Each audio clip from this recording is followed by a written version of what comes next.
হে দুনিয়ার মুসলমানেরা, রব্বুল আলামিন আল্লাহ পাক তিনি আমাদেরকে বললেন, দুনিয়ার বান্দা বান্দিরা শুনে রাখো, আমি আল্লাহ পাক আল্লাহ তাআলা জানিয়ে দেই তোমাদের কাছে রাখাবার হিসাবে আমি আল্লাহ পাক আল্লাহ তাআলা পাঠিয়েছি। লাকাদ কানা লাকুম ফি রাসূলিল্লাহি উসওয়াতুন হাসানা। হে দুনিয়ার বান্দা বান্দিরা, আমি আল্লাহ তোমাদের মধ্য থেকেই আমি রসুলকে প্রেরণ করেছি, যিনি হলেন আমার আপনার লিডার, যিনি হলেন আমার আপনার নবী, আশরাফুল আম্বিয়া, আশরাফুল মখলুকাত, সৃষ্টির সেরা মানব তথা বিশ্ব নবী জগৎ গৌরব রাসূলুল্লাহ সাল্লাল্লাহু আলাইহি ওয়াসাল্লামকে সম্বোধন করে আল্লাহ বললেন, যার চরিত্র, যার আদর্শ, যার নীতিমালা আমি আল্লাহ আমার কাছে মনোমুগ্ধকর, তাই আমি আল্লাহ জানিয়ে দিয়েছি উসওয়াতুন হাসানা। সব থেকে উত্তম চরিত্রের রাহবার তোমাদের কাছে আমি পাঠিয়েছি। হে তরুণেরা, যুবকেরা, হে আমার মুরব্বিয়ানেরা, রব্বুল আলামিন আল্লাহ পাক বললেন, তোমরা পৃথিবীতে নামাজ পড়বে, রোজা রাখবে, দান খয়রাত করবে, তোমরা সংসার যাপন করবে, ব্যবসা বাণিজ্য করবে, কাজ কাম করবে। যদি তোমরা তোমাদের রাহবারকে অনুসরণ করো, তোমরা যদি আমার রসুলকে অনুসরণ করো, তোমাদের ওই কাজ, ওই ব্যবসা, তোমাদের ওই ইবাদতগুলো সুন্নাতে নাবাবী হয়ে যাবে। তোমরা যদি রাসূলুল্লাহর আদর্শে আদর্শিত হয়ে দুনিয়াতে সংসার যাপন, তুমি তোমার স্ত্রীর সাথে কি আচরণ করবে, রসুল কি ধরনের আচরণ আমাদেরকে শিখিয়েছেন। আমরা দুনিয়াতে বাঁচতে গেলে আমাদেরকে কাজকর্ম করতে হয়। রাসূলুল্লাহ তিনি অন্যের কাছে কাজ করেছেন, রাসূলুল্লাহ তিনি ব্যবসা বাণিজ্য করেছেন। আমরা যদি রাসূলুল্লাহ থেকে ধার করি, রাসূলুল্লাহর অনুকরণে যদি আমরা আমাদের জীবনগুলো যদি চালাতে পারি, বিশ্বনবী সাল্লাল্লাহু আলাইহি ওয়াসাল্লামের এই অনুকরণে করার কারণে আমাদের জীবনে একটা সুন্নাত আদায়ের নেকি, সুন্নাত আদায়ের সওয়াব আল্লাহ আমাদের নামায় আমলে দান করবেন। বলুন সুবহানাল্লাহ।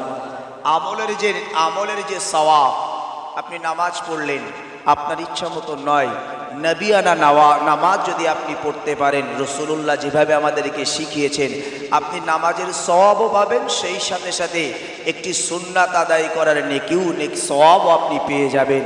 আপনি মানুষের কাছে সৎ পরামর্শ দেবেন, রসুল যেমন দিয়েছেন। আপনি মনে মনে ভাববেন, রাসূলুল্লাহ যেমন করুণ এবং নরম ভাষায় মানুষদেরকে জ্ঞান শিক্ষা দিয়েছেন, আমিও ঠিক সেইভাবেই ইসলাম এবং জ্ঞান শিক্ষা আমি প্রচার করব, প্রসার করব। রাসূলুল্লাহর অনুকরণে, রাসূলুল্লাহ যে স্টাইলে, রাসূলুল্লাহ যে আদর্শে তিনি মানুষের কাছে দিন পৌঁছেছে, আপনিও সেই নিয়াতে করবেন। যদি করতে পারেন, একটা সুন্নাত আদায় হবে। হে তরুণেরা, যুবকেরা, বিশ্বনবী সরওয়ারে কায়নাত রাসূল পাক সাল্লাল্লাহু আলাইহি ওয়াসাল্লাম বলেন, ও আমার উম্মত, উম্মতেরা মনে রাখো, আখিরি জামানায়, শেষ জামানায় যদি আমি রাসূলুল্লাহ আমার একটা সুন্নাত কেউ আদায় করতে পারে, একটা সুন্নাত যদি কেউ পালন করতে পারে, আমি বিশ্বনবী জানিয়ে দিলাম, আমার ওই উম্মতের নামায় আমলে 70টি শহীদ দানের মর্যাদা দান করা হয়। হে তরুণীরা, যুবকেরা, বিশ্বনবী সরওয়ারে কায়নাত রাসূল পাক সাল্লাল্লাহু আলাইহি ওয়াসাল্লাম জানিয়ে দেন, যদি কোনো আমার উম্মতি একটা শহীদানের মর্যাদা সঞ্চয় করে, তার জন্য লাভ কতটা। বিশ্বনবী বলেছেন, যারা দিনের জন্য, ইসলামের জন্য, যারা দিন প্রচার করতে গিয়ে, প্রসার করতে গিয়ে যদি মানুষের চরম এবং পরম কৌশলে তারা যদি দুনিয়া থেকে বিদায় নেয়, তাদের হককে প্রতিষ্ঠিত করার জন্য, কোরআনের আলোকে ছড়িয়ে দেবার জন্য, তারা যদি মানুষের হাতে হত্যা হয়, তারা যদি মানুষের হাতে মারা যায়, ওই মানুষগুলো শহীদের দরজা পেয়ে যায়।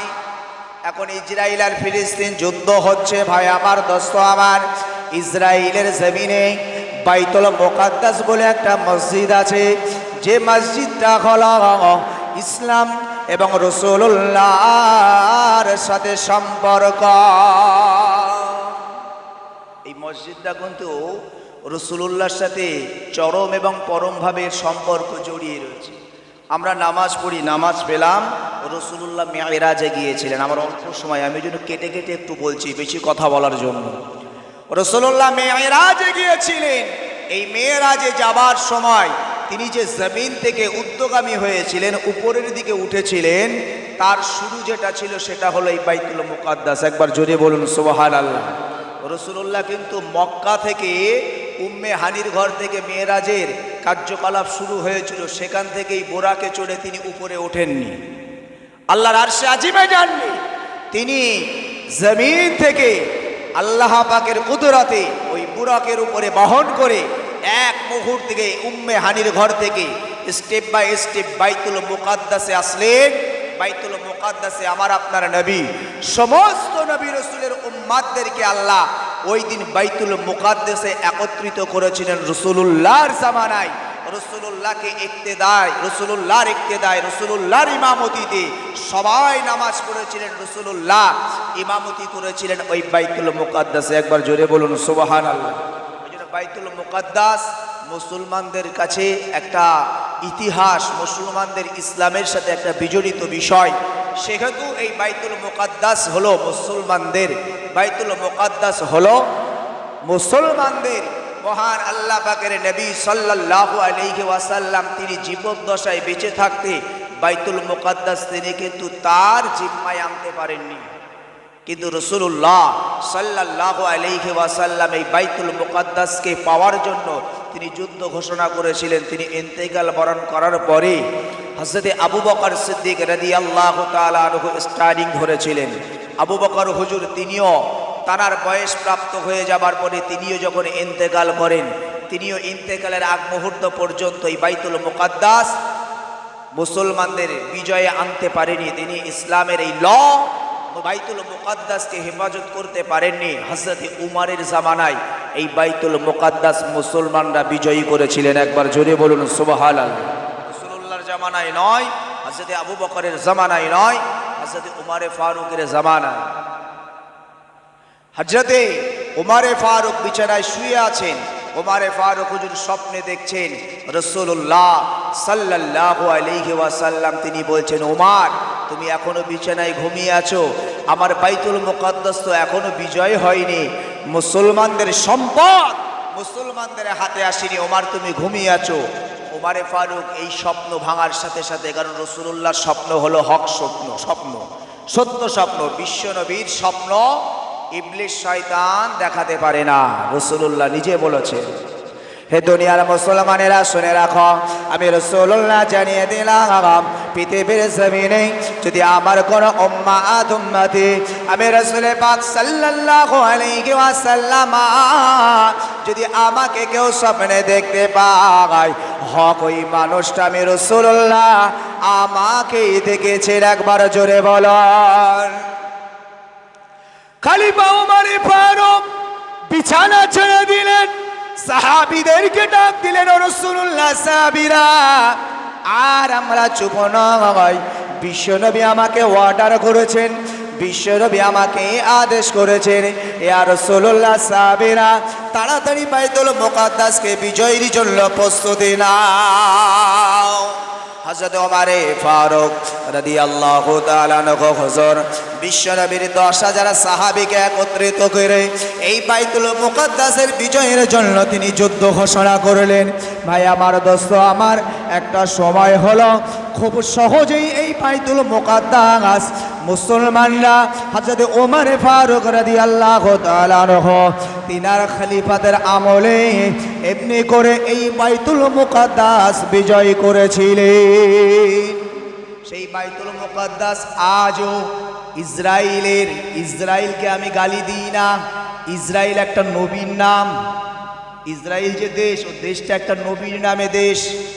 একজন নবী ছিল যে নবীকে আমাদের কাছে খুব জান পেহচান, ইয়াকুব আলাইহিস সালাম। ইউসুফ নবীর আব্বাজান হযরত ইয়াকুব আলাইহিস সালাম। এই ইয়াকুব নবীর আরেক নাম ছিল ইসরাইল, আর সেটা তারা ওই নবীর অনুসরণেই ইজরাইল নাম রেখেছিলেন। অর্থাৎ ওই দেশকে আমরা গালি দেব না। দেশকে গালি দেওয়া মানে নবী ইয়াকুব আলাইহিস সালামকে গালি দেওয়া। ওই দেশে এক শ্রেণীর মানুষ রয়েছে যারা ইয়াকুব আলাইহিস সালামের বড় ছেলে, যার নাম ছিল ইয়াহুদা। এই ইয়াহুদার বংশধর যাদেরকে বলা হয় ইহুদি। এই ইহুদি এরা এই বাইতুল মুকাদ্দাসকে এখনো চায়। এই বাইতুল মুকাদ্দাসকে কেন্দ্র করে ইসরায়েলের ফিলিস্তিনের যে লড়াই, অর্থাৎ এই বাইতুল মুকাদ্দাসকে লড়াইয়ের জন্য আমি চিনি না কোন দল, যে আল্লাহওয়ালা ইমানওয়ালা, যে তৌহিদি জনতা, যে মুজাহিদিনগণ ইসলামের জন্য বাইতুল মুকাদ্দাস অর্থাৎ মুসলিম ল। কোরআন শরীফে আল্লাহ বলেছেন মুমিনের 7টি গুণ, তার মধ্যে একটি গুণ হলো আল হাফিজুনা লিহুদুদিল্লাহ।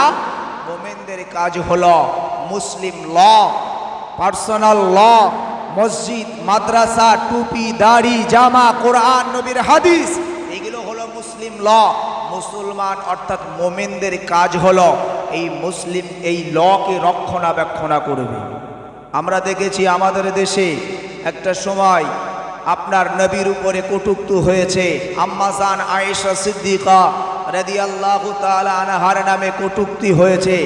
পৃথিবীর মোমেনদের ঐক্য, পৃথিবীর মোমেনদের যে ইমানি জজবা, এই মুসলিম লকে হেফাজত করার জন্য যে একতা ঐক্যের ডাক এবং তার জন্য যে প্রোটেস্ট ছিল, এটা হলো মোমেনদের দায়িত্ব, ইমানদারদের দায়িত্ব। মোমেন এবং ইমানদারদের পেহচানের একটা নমুনা আমরা দেখেছি। ভারতবর্ষে এখন অনেক মোমেন আছে, মুসলিম আছে, যারা নবীর উপরে কটূক্তি, ইসলামের উপরে কটূক্তি তারা মানতে রাজি নয়। এটা তো মোমেনদের পরিচয়। যখন ইসলামিক লয়ের উপরে যখন আক্রমণ হবে, সাথে সাথে মোমেন তো খেপে যাবে, এটাই স্বাভাবিক। তো ভাই আমার, দোস্ত আমার, যে কথা বলতে বলতে আমি এতটা লম্বা করেছি। আজ এই ইসরায়েল ফিলিস্তিন যে যুদ্ধ, এই বাইতুল মুকাদ্দাসকে কেন্দ্র করে যারা লড়াই করছে, কত মানুষ শহীদ বরণ করেছে, কত মানুষ শহীদ বরণ করেছে। নবীজি বললেন এদের মর্যাদা এত বেশি, এদেরকে আল্লাহ এত সম্মানিত বানিয়েছে যে এদের শহীদটাই হলো তাদের দুনিয়া এবং জান্নাত পারাপারের যে পুল, যে ব্রিজ, শহীদটাই হলো সেই পুল, সেই ব্রিজ। একবার জোরে বলুন সুবহানাল্লাহ। তারা শহীদ বরণ করলো, জান্নাত, দুনিয়া থেকে জান্নাতে পৌঁছে গেল। শহীদটাই হলো পুল। দুনিয়া থেকে এই শহীদ অর্থাৎ পুল পারাপার হয়ে সোজা জান্নাতে পৌঁছে গেল। একবার জোরে বলুন সুবহানাল্লাহ। তাই বিশ্বনবী সরওয়ারে কায়নাত বলেন, যারা পৃথিবীতে আমার একটি সুন্নাত আখিরি জামানায় জিন্দা করবে, আমি নবী বলছি এই রকম 70টি শহীদানের মর্যাদা আমার আল্লাহ তাদের নামায় আমলে দান করবেন। একবার জোরে বলুন সুবহানাল্লাহ। অতএব আমরা সুন্নাতে নবাবী হিসাবে দুনিয়াতে আমল করব। নামাজের ক্ষেত্রে, রোজার ক্ষেত্রে, দুনিয়ার যত ইবাদত, যত আমাল হবে, আমরা সব রাসূলুল্লাহর তরিকায় দেখব। কারণ বিশ্বনবীর এই ইতাআত, বিশ্বনবীর এই আদর্শ নীতিমালার কথা কোরআন আমাদেরকে শুনিয়েছেন। মহান আল্লাহ কোরআন শরীফে ইমানদারদেরকে ডেকে বললেন, ইয়া আইয়ুহাল্লাযীনা আমানু, হে ইমানদারেরা, হে বিশ্বাসী গণেরা, আমি রব্বুল আলামিন আল্লাহ পাক তোমাদেরকে জানিয়ে দিলাম, আতিউল্লাহ, তোমরা আমার ইতাআত করবে, তোমরা আমি আল্লাহ আমার দেওয়া বিধানগুলো মেনে নেবে। ও আতিউর রাসূল, এবং আমার রসুল তোমাদের কাছে যে বিধান পৌঁছে দিয়েছে, আমার রসুল তোমাদের কাছে যে ইসলাম পৌঁছে দিয়েছে, আমার রসুল তোমাদের কাছে যে দিনকে পৌঁছে দিয়েছে, কোনো কোশ্চেন চলবে না, কোনো বাধা চলবে না। আমি রব্বুল আলামিন যেমন তোমরা আমার কোরআনের ওপরে তোমরা কোনো বাধা দিতে পারো না। আমার কোরআন তোমাদের কাছে সুস্পষ্ট যা জানিয়েছে, এখানে তোমরা ব্যক্তিগত কোনো মত পোষণ করবে না, এটা কখনোই হতে পারে না। কোরআন শরীফের যদি আমরা কোনো একটা আয়াত নয়, একটা হারফ অর্থাৎ একটা লফজ, কোথাও আল্লাহ হ্যাঁ বলেছে সেটা যদি আমরা না করে দিই, কোথাও হ্যাঁ এসেছে সেটা যদি আমরা খালি না করে দিই, রব্বুল আলামিন আল্লাহ বললেন এই কোরআনের একটা হরফ তোমাদেরকে ওলট পালট করার জন্য আমি আল্লাহ তোমাদের ইমানদারের ইমানটাকে ছিনিয়ে নিয়ে আমি আল্লাহ তোমাদেরকে বেঈমানের খাতায় নামটা লিপিবদ্ধ করব। অর্থাৎ কোরআন যেমন আমাদের জন্য সুস্পষ্ট দলিল এবং সুস্পষ্ট গাইড বুক, ঠিক তদ্রূপ আমাদের রাহবার হিসাবে রসুল হলেন ওয়াতিউর রসুল। রসুলুল্লাহ তিনি আমাদের কাছে যেটি দিয়েছেন, রসুলুল্লাহ যা আমাদের কাছে শিখিয়েছেন, এটাও আমাদের বিনা দ্বিধায় কোনো কথা ছাড়াই রসুলুল্লাহর উপরে কোনো নিজেদের মনের সহমত না পোষণ করে রসুলুল্লাহ যেটা দিয়েছে সেটাই মেনে নেওয়া ওয়াতিউর রসুল। দেখুন এখানে এই আয়াতের শেষ অংশে আর একটা কথা আল্লাহ বলেছেন অউলিল আমর। অউলিল আমর আল্লাহ বলছে তোমরা আমি আল্লাহ আমাকে মানবে, আমার রসুলকে মানবে এবং তোমাদের দলের ইমাম, তোমাদের দলের নেতা, তোমাদের দলের লিডারকে মানবে। এখানে ওয়াতিউল উমার বলিনি, ওয়াতিউল আমার বলিনি, আল্লাহ বলেছেন ওয়াউলিল আমর। অর্থাৎ তোমরা রসুল সম্পর্কে আর যাচাই করা তোমাদের কাছে কিছু নেই, আমি আল্লাহ আমার সম্পর্কেও যাচাই করার তোমাদের কিছু নেই। কিন্তু তোমাদের কাছে যদি কোনো ইমাম, কোনো নেতা, কোনো লিডার জেনে এসে যায়, তোমাদেরকে ওই লিডার ওই দলের ইমামকে তোমাদেরকে আগে জানতে হবে, জানার পরে তোমাদেরকে মানতে হবে।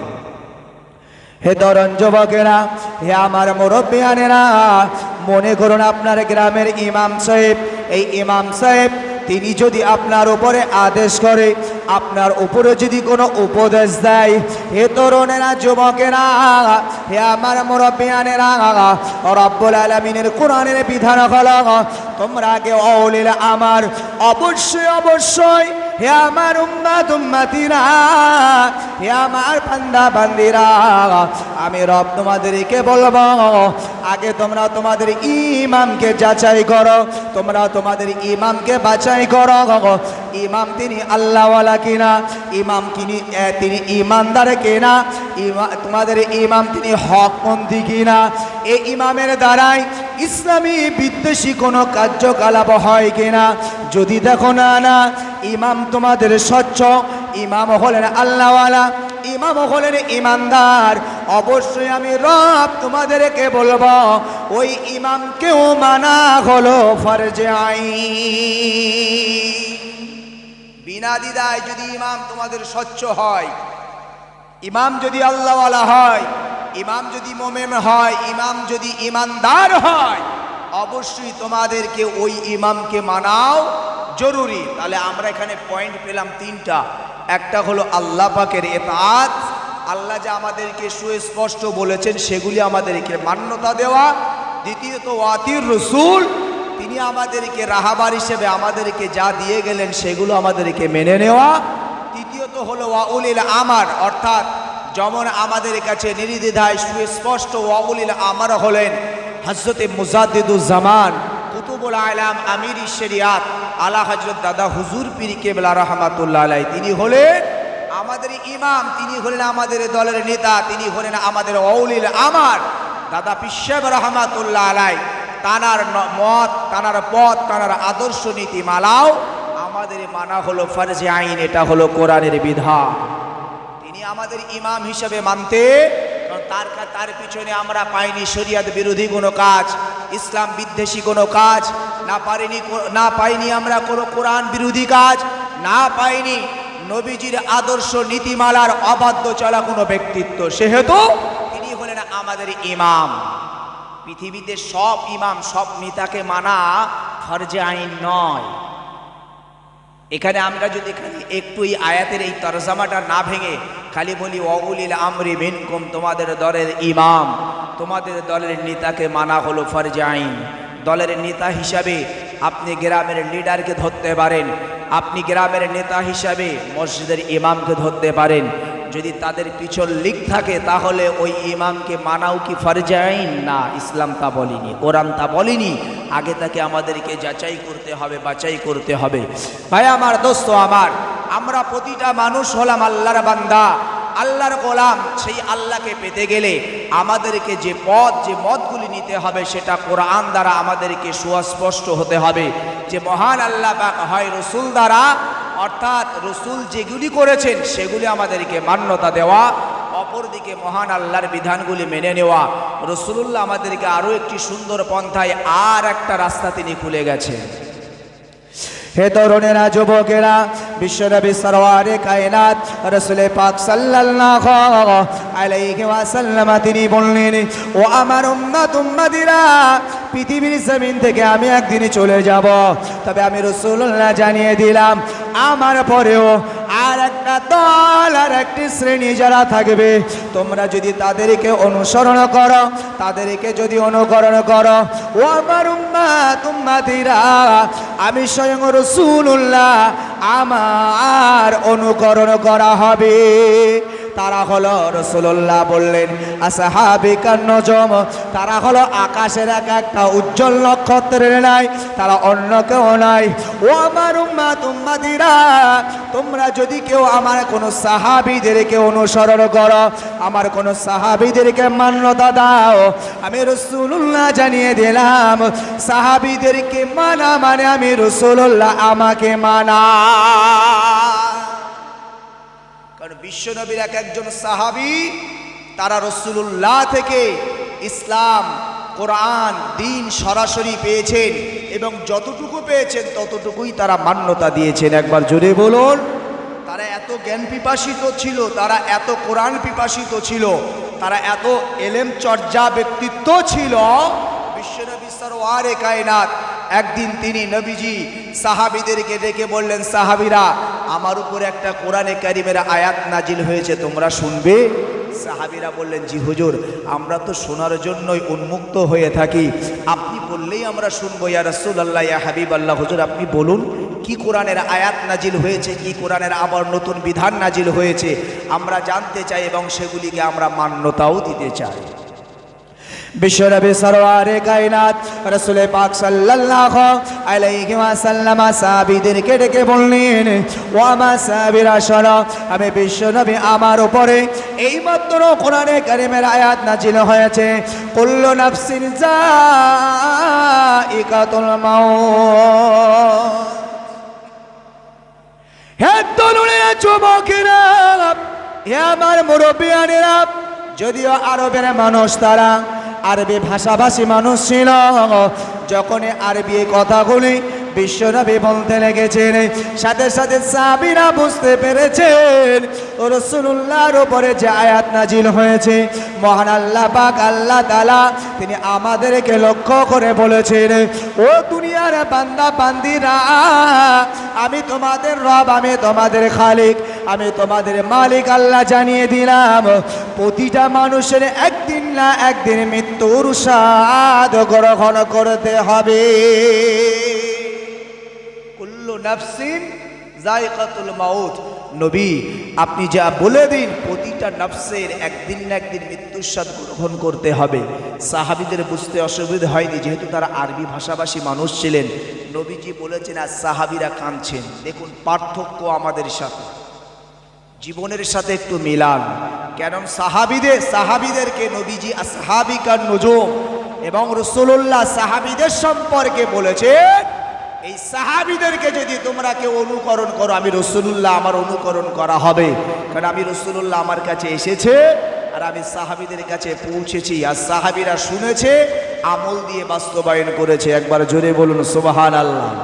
ভাই আমার, দোস্ত আমার, আসলে আমাদের কাছে বিষয়বস্তুটা ঠিক এই রকমভাবে উপস্থাপন হয়েছে যে যদি আমাদের বিন্দুমাত্র ঈমান থাকে, অবশ্যই হাদিসটা হক সত্য, সন্দেহের কোনো জায়গা নেই। আমিও সন্দেহ করি না, কিন্তু বুঝার একটু ভুল হয় যে আমরা জানি যদি বিন্দুমাত্র ঈমান থাকে, এই বিন্দুমাত্র ঈমানের কারণে আল্লাহ একদিন না একদিন আমাদেরকে জান্নাতে দেবে। অবশ্যই হাদিস হক সত্য, কিন্তু বিন্দুমাত্র ঈমান নিয়ে আপনি কবরে যেতে পারছেন কিনা, এটা আপনার ভাবার বিষয়, এটা আপনাকে ভাবতে হবে।